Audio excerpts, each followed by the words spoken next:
Hi, and welcome to the Tom Sommers Real Estate Podcast. I am your host, Tom Sommers, with Coldwell Banker Burnett in the Minneapolis-St. Paul metro area. I am a licensed real estate agent that works with both buyers as well as sellers for the purchase and sale of residential real estate. For those of you tuning in for the first time, the reason for this podcast is to share information and help educate you and answer your questions about all things real estate. I try to stick to the point here and make it nice and short and give you as many facts as I can. Today I want to talk about VA loans, not the loan itself, but the process of purchasing a home if you're a veteran. There are several different things that set it apart from some of the other types of loans, be it FHA or conventional, so I want to go through some of the broader points to help you kind of have a roadmap. The first thing you want to do is get your certificate of eligibility. You can go to your local VA office and they will help you get that. That is basically proof that you are a veteran and that you are able to take advantage of all that the VA has to offer you from a home buying position.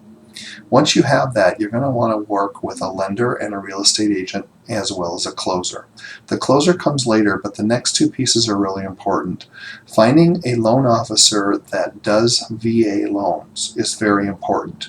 You do not want to pick someone who doesn't do them on a regular basis because there are more steps involved and they have to understand the process. So if we have any issues moving forward, they know how to solve it.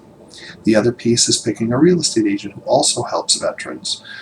This is important too because from my role as a real estate agent, I can help the loan officer try to get certain things accomplished, and it takes a team to get these done at times.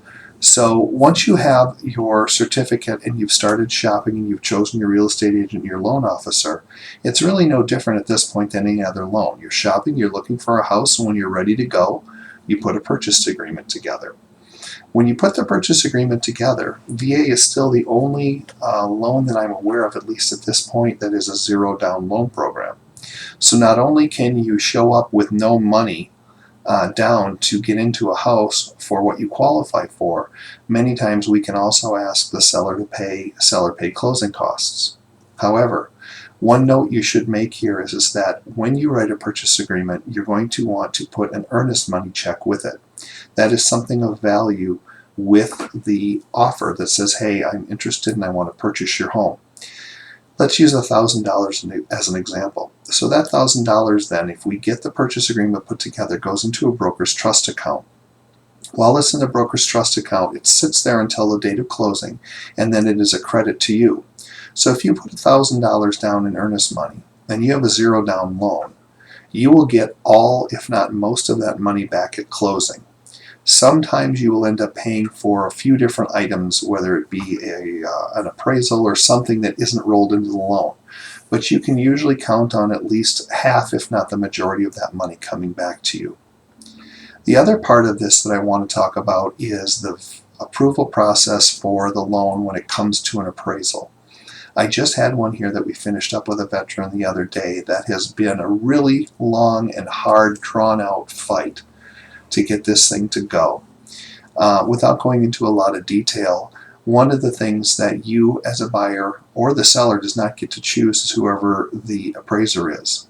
So it's very possible that this appraiser could be someone who's not even familiar with the area, let alone, any number of other factors. So bad appraisals don't happen very often, but they do happen. In this particular case, the appraisal came in really low.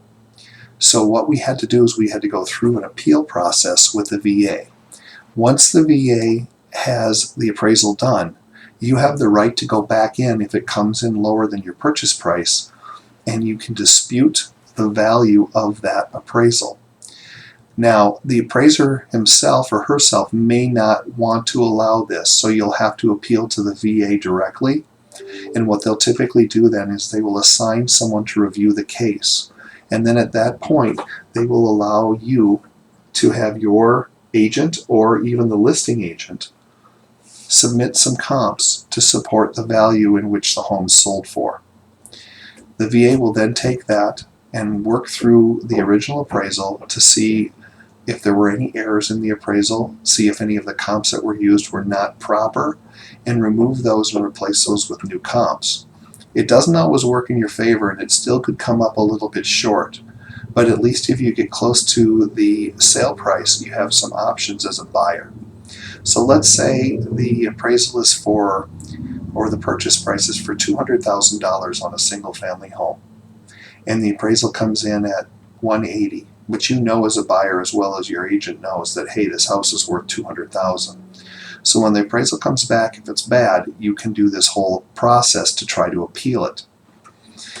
Let's say that you go through the whole appeal process and you get to the point where the value comes back at $195,000. All right, so now you're 15 grand better to the good. At this point, there's some decisions that have to be made.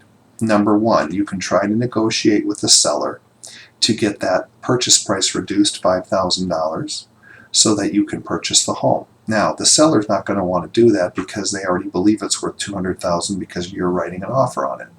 But like anything else, it hasn't closed, so it's really just smoke and mirrors.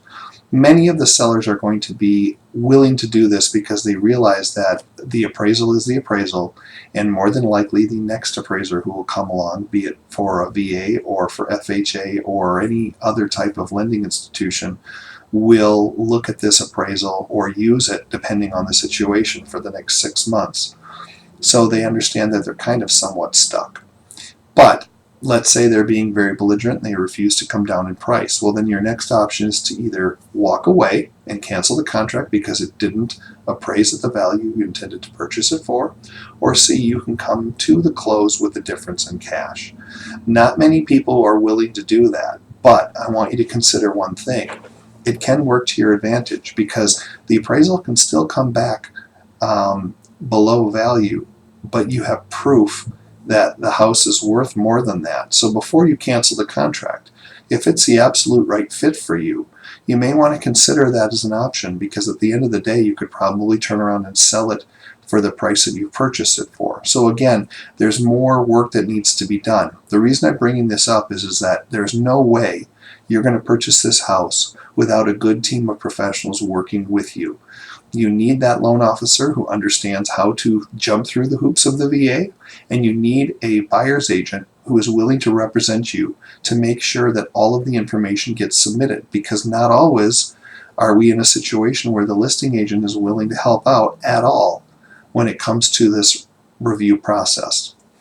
This is not meant to scare you, it's just meant to inform you that these happen on occasion.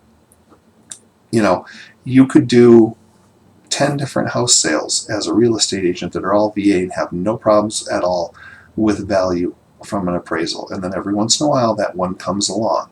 So that's really the importance of having a really good team on your side that understands the VA, because it does function different than, say, a Wells Fargo or a typical bank. So the loan process is very important that it's understood by the people who are representing you. So if you are a VA, if you're a veteran, and you want to purchase a home with zero down, this is something that can be a really great program, but you've got to make sure you have all of your ducks in a row before you move forward and have all of the information that you can get. I hope that this has been helpful for you today. If you have any questions, please feel free to reach out to me via phone or email.